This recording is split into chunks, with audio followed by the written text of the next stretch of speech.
Meus irmãos, muito boa noite a todos. Como sempre, é uma alegria nós estarmos juntos com os nossos irmãos do GEA.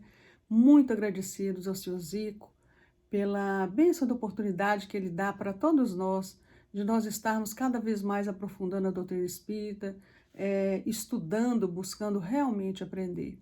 Então, hoje, nós vamos falar sobre desenvolvendo a confiança como uma virtude em nós.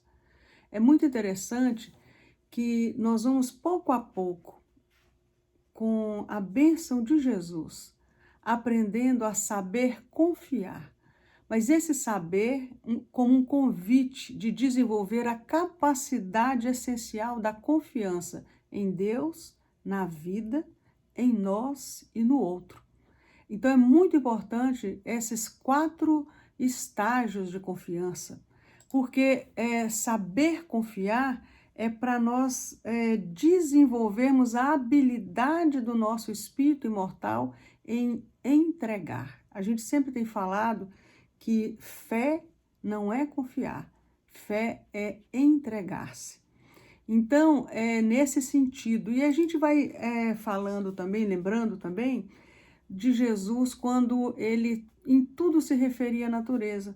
Quando ele dizia, observai, né, os pássaros do céu, observai os lírios do campo. E ele faz, existem algumas traduções que falam olhai, mas no original em hebraico está observai, que é diferente. Observar não é olhar, é você refletir, analisar, né, trazer da cabeça para o coração os ensinamentos que a natureza nos dá. Então, a natureza é o grande livro de Deus. E a gente vai lembrando, quando ele diz, observai os lírios do campo, né, que a gente sabe que lá no Velho Testamento fala da beleza no deserto, que não tem madeira, e onde se diz assim que se Deus, né, ornamenta, embeleza, diz Jesus, o lírio do campo, que hoje está tão belo e que amanhã será queimado, quanto mais vocês que serão seres eternos. Então, ou seja, o lírio belíssimo, logo, logo ele vai secar e vai ser usado no forno. E aí, então, ele vai falar, quanto mais cuidado terá o Pai em vos vestir, ó homens de pouca fé.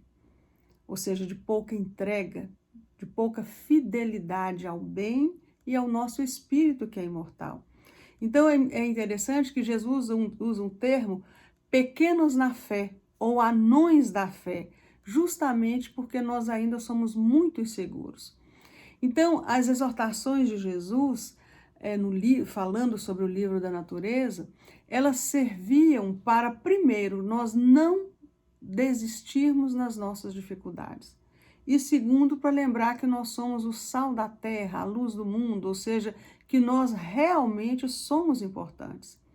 E Jesus quer que a gente reflita sobre isso. Então a gente não tem assim, a menor ideia do quanto Jesus se ocupa de nós, né? Não se preocupa, porque a gente tem aprendido com o espírito da benfeitora Joana de Ângeles que a preocupação, ela não é saudável.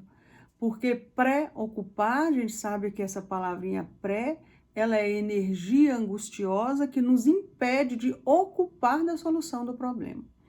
Então, por que essa reflexão? Né? Por que essa reflexão da natureza?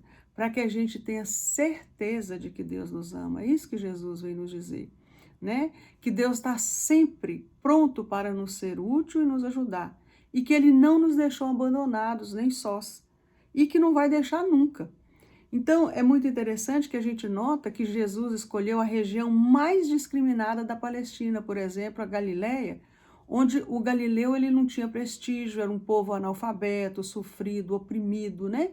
E Jesus veio trazer o quê? Otimismo, conforto, consolo, lenitivo, alívio à dor e ao sofrimento.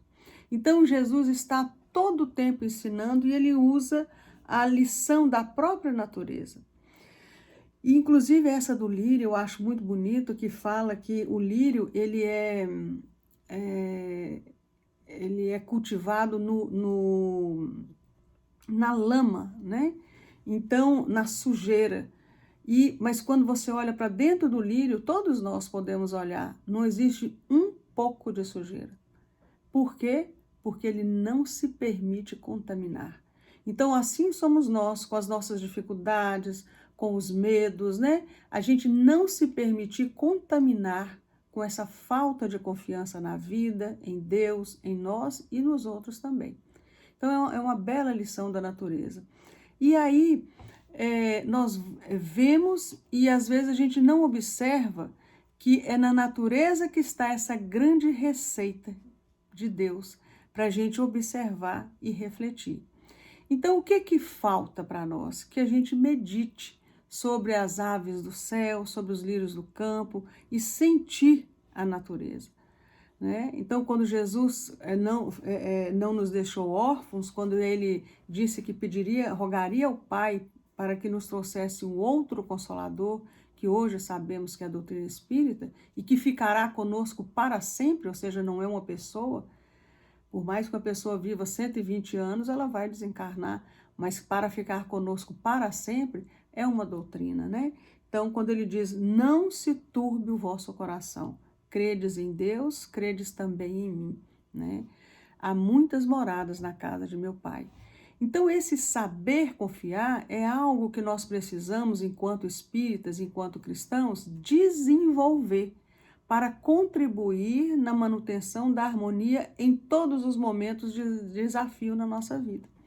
E aí a gente lembra lá no capítulo 8 do livro de André Luiz, que vai dizer sobre associação, em que nós vemos mais claramente o alcance daquilo que nós sentimos e pensamos na construção do todo.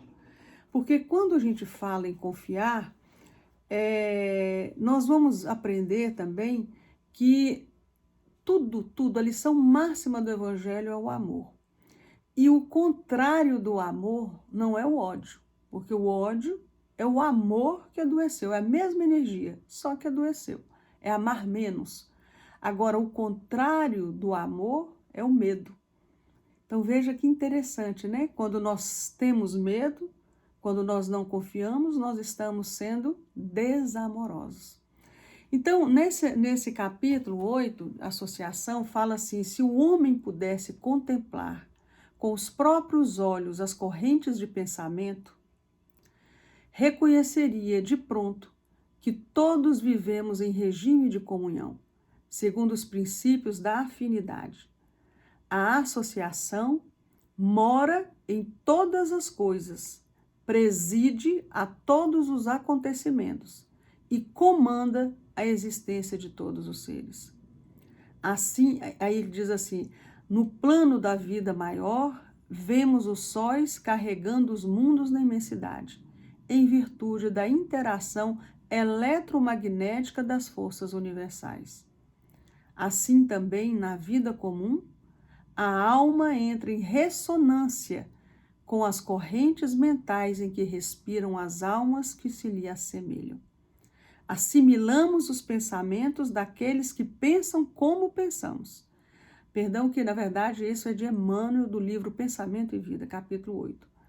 É que sentindo, mentalizando, falando ou agindo, sintonizamos-nos com as emoções e ideias de todas as pessoas, encarnadas ou desencarnadas, da nossa faixa de simpatia. Então, veja o medo, né? O medo, a associação desse sentimento que nos desarmonia, como também nos associa a coisas desarmoniosas. Estamos, continua Emmanuel, invariavelmente atraindo ou repelindo recursos mentais que se agregam aos nossos, fortificando-nos para o bem ou para o mal, segundo a direção que escolhemos. Em qualquer providência e em qualquer opinião, somos sempre a soma de muitos. Expressamos milhares de criaturas e milhares de criaturas nos expressam. Então, a gente vai entendendo que, confinados que nos achamos entre a animalidade e a angelitude, nós somos impelidos a interpretar a mente como sendo o campo de nossa consciência desperta. Então, quando nós vamos aprendendo que devemos desenvolver a confiança como uma habilidade em nós, e isso nos remete lá à casa mental que o instrutor Calderaro explica tão bem para André Luiz, quando ele vai dizer que nós devemos ter essa confiança como um automatismo em nós. Então, a mente, nos seres primitivos, ela aparece sob a ganga do instinto. Nas almas humanas, surge entre as ilusões que salteiam a inteligência. E nos espíritos aperfeiçoados, a mente revela-se por brilhante e precioso, a retratar a glória divina. Então, meus irmãos, se nós somos filhos de Deus, isso que nós temos que ter muita consciência de que e quem somos. Que somos espíritos imortais, filhos de Deus, herdeiros da criação, feitos à imagem e semelhança do Criador, em termos de virtudes. Então, a virtude da confiança, ela está dentro de nós. Ela só precisa ser desenvolvida, está em estado latente. Daí, o desenvolvimento como um hábito em nós, apesar de todos os pesares que nós temos passado e temos vivido, né? Por isso, definindo a mente, diz Emmanuel, por espelho da vida, a mente, a face da mente é o coração. O centro das ondulações, vai dizer Emmanuel, é o cérebro, que gera a força do pensamento que tudo move, criando e transformando, destruindo e refazendo para acrisolar e sublimar. É por isso, por essas belezas que os benfeitores nos trazem, é que nós vamos vendo que é indispensável nós curarmos de nossas próprias atitudes. Porque a nossa conduta pode ser a nossa enfermidade, tanto quanto o nosso comportamento pode representar a nossa restauração e a nossa cura. Então, se nós sairmos do amor para a outra polaridade, que é o medo, nós vamos viver sem confiança, né? Curar-te-ás, todavia, deves fazê-lo com a bênção de Jesus, ou seja, para sempre, porque a cura vem das entranhas do ser, como a árvore procede do âmago da semente. Então, numa forma assim prática, vamos dizer, todos nós sabemos que nós temos que colocar em movimento esse nosso eu superior que Joana de Ângeles sempre nos ensina, né? Ela chama também de eu superior, de self, eu divino, ser essencial, o nosso lado luz, que está aí, só precisa ser desenvolvido. Então, fazendo uma comparação, nós poderíamos nos comparar a uma orquestra. É muito interessante isso. Usando assim da abordagem de Roberto Assagioli, que é o pai da psicossíntese, ele fala da nossa superpersonalidade e das nossas subpersonalidades, né? Que existem dentro de nós. Em outras palavras, é que em nós existem vários instrumentos para afinar, como numa orquestra. Então, nós vamos ter aí violino, nós vamos ter trombeta, piano, violão, bateria, vários tipos. Então, os instrumentos, eles são como subpersonalidades em nós. Então, como assim, por exemplo? À frente dos outros, às vezes eu tenho um comportamento como se eu não tivesse medo algum. Mas sozinho eu morro de medo, tenho ansiedade, né? Então são essas subpersonalidades, que à frente de um eu sou de um jeito e na frente de outros eu sou de outro jeito. Então as subpersonalidades são essas facetas da nossa personalidade. Não é falsidade, é a minha fragilidade. Então lembra que Jesus ensinou para Pedro, né? Que nós, os homens, os seres humanos, somos mais frágeis que perversos. Então, quando nós demonstramos uma aparente tranquilidade, para o outro, quando dentro de nós estamos assim, cheios de falta de confiança, não quer dizer que a gente está sendo falso, mas a gente está sendo frágil. Agora, quem comanda a orquestra? Essa é a beleza desse ensinamento, o maestro. E o maestro somos nós, enquanto ser espiritual, enquanto ser essencial. Então, o maestro, nós observando bem uma orquestra, o maestro ele tem uma visão global e ação focal. Ele sabe muito bem o jeito de que cada músico toca, mas ele vai negociar com cada músico que na hora da orquestra não adianta cada instrumento tocar do seu jeito. Para isso, o que é que ele tem?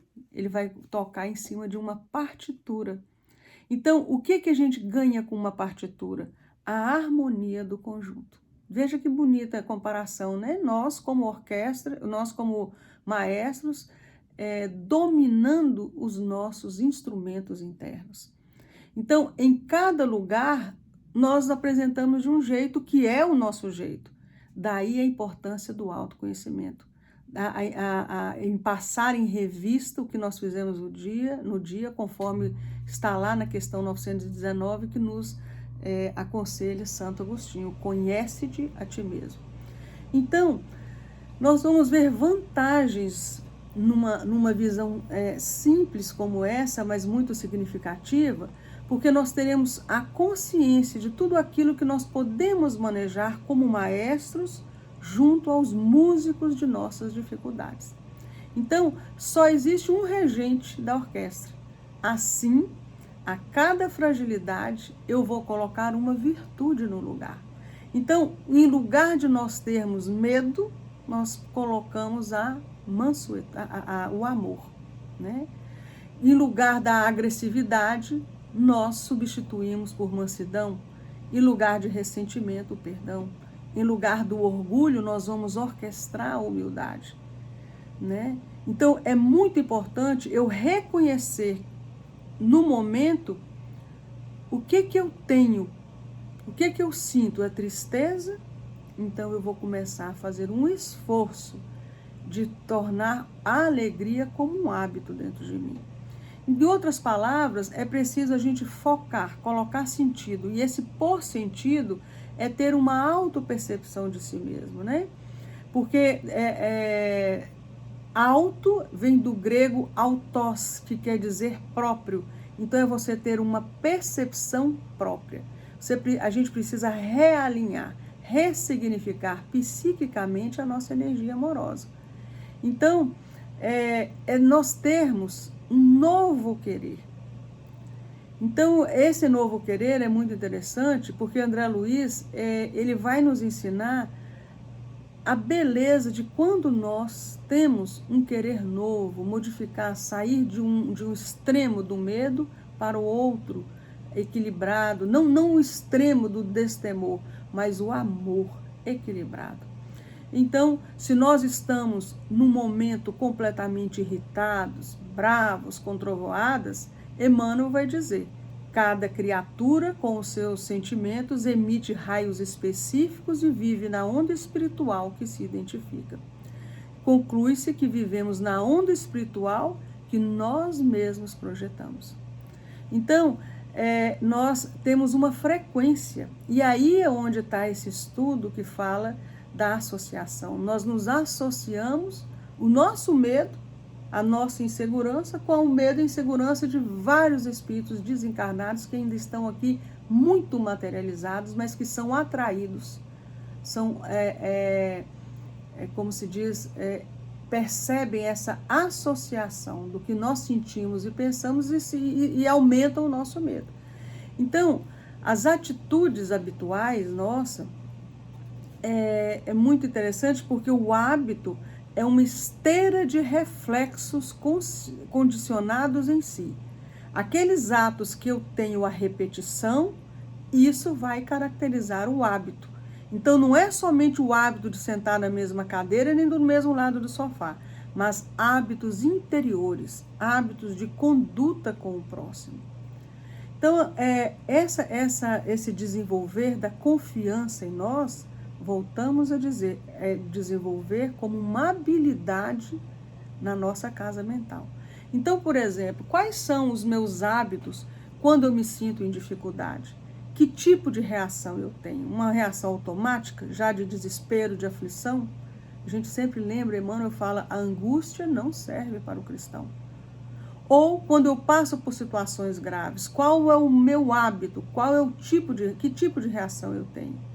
Então é assim que nós percebemos que os hábitos, eles têm conexão plena com as correntes sutis, energéticas que nós projetamos. Então a gente lembra de Pedro com Jesus, quando ele fala, Senhor, perdoar 7 vezes já está bom, mestre? Né? Quantas vezes eu devo perdoar? E Jesus fala, ele naquela simplicidade de Pedro, né? Fala, até 7 vezes está bom? E Jesus fala, não, Pedro, não apenas 7 vezes, mas 70 vezes 7. Então Jesus quis dizer com isso que ele cria o hábito de perdoar. Mas como que ele vai criar esse hábito? Senão com a vontade, colocando em ação a vontade que nós já estudamos aqui, como vai nos dizer Leon Denis, que a vontade é a faculdade soberana da alma. Né? Você se lembra que ele também, Calderaro vai dar essa instrução para André Luiz, que fazendo uma comparação com um gabinete, com um escritório que tem várias salas, vários departamentos, num departamento, numa portinha, está lá o departamento do desejo, que são os propósitos e aspirações, né? É o estímulo ao trabalho. Na outra porta está o departamento da imaginação, que é onde estão localizados o ideal, a sensibilidade que vai amealhando as riquezas. No outro tem o departamento da inteligência, que está ali a evolução e a cultura dilatando esses patrimônios. E, por outro, tem também o departamento da memória, que ali está a nossa experiência, que é onde são arquivadas as súmulas, né, das nossas experiências. E tem outros ainda departamentos que vão ser definidos pelos benfeitores como investimentos da alma. E tem outros mais, mas o dono, o chefe desse escritório é o gabinete da vontade. Para que a gente aprenda quanto a vontade em nós, ela é definitiva, né? Então, é preciso investir no bem. E a gente sempre lembra aqui, com relação à vontade, porque nós nos sensibilizamos muito, quando vemos alguém, né, em depressão, que é justamente a pressão para baixo, empurrar para baixo, né, o ânimo.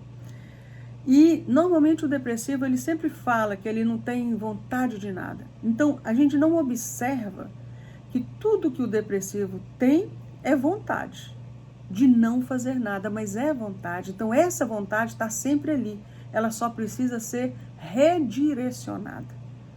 É muito interessante. Então, quando a gente começa a entender que a vontade é a chefe de todo o escritório, nós começamos a fazer, pouco a pouco, exercícios para que essa vontade comece a dominar as nossas más tendências. Então, quando nós criamos o hábito, a confiança, ela se estabelece automaticamente. Daí a gente lembra da palavra mandamento, que em hebraico quer dizer exercício, não é mandar. Nem por amor Deus nos manda amar ninguém. Ele fala para a gente fazer exercícios de amor, exercícios de perdão, exercícios de confiança. Hoje eu fico ainda temeroso, mas eu vou colocar a minha vontade de desenvolver esse hábito, e aí eu começo a realmente construir um hábito em mim. Até que a gente passa num momento que nós nem sentimos mais o medo nem a insegurança. Então, só que no momento que nós aplicamos o pensamento no bem e a participação ativa da vontade, naquele instante, é muito interessante isso, ocorre a mudança de boa parte da nossa vibração, e aí sim nós também nos associamos aos benfeitores, a todos aqueles que estão cheios de vontade no bem, cheios de confiança em Deus, cheios de confiança na vida, em si mesmos e nos outros. Então é muito bonito, meus irmãos, que nós precisamos, na realidade, de atitude, de uma atitude para mudar a direção mental nossa, atitude para renovar toda a vibração que está sentindo, e só a confiança bem sentida, a fé esclarecida vai nos dar essa nova postura diante da vida. Então, há uma necessidade de renovação. E como que nós vamos renovar? Não há como renovar sem a prática da caridade, que a caridade bem compreendida, ela é obra, ela é construção dentro de nós. Por isso, a bandeira da doutrina espírita, fora da caridade não há salvação. Em outras palavras, fora dessa construção íntima, desse novo hábito, desse nosso exemplo, não há evolução. E assim nós encerramos, que terminamos o nosso tempo, mas teríamos muito mais que falar, porque é um tema muito, muito interessante. E desejo a todos uma boa noite, um abraço fraterno e nossa gratidão pela oportunidade de estarmos aqui falando de coração para coração. Um abraço a todos. Boa noite.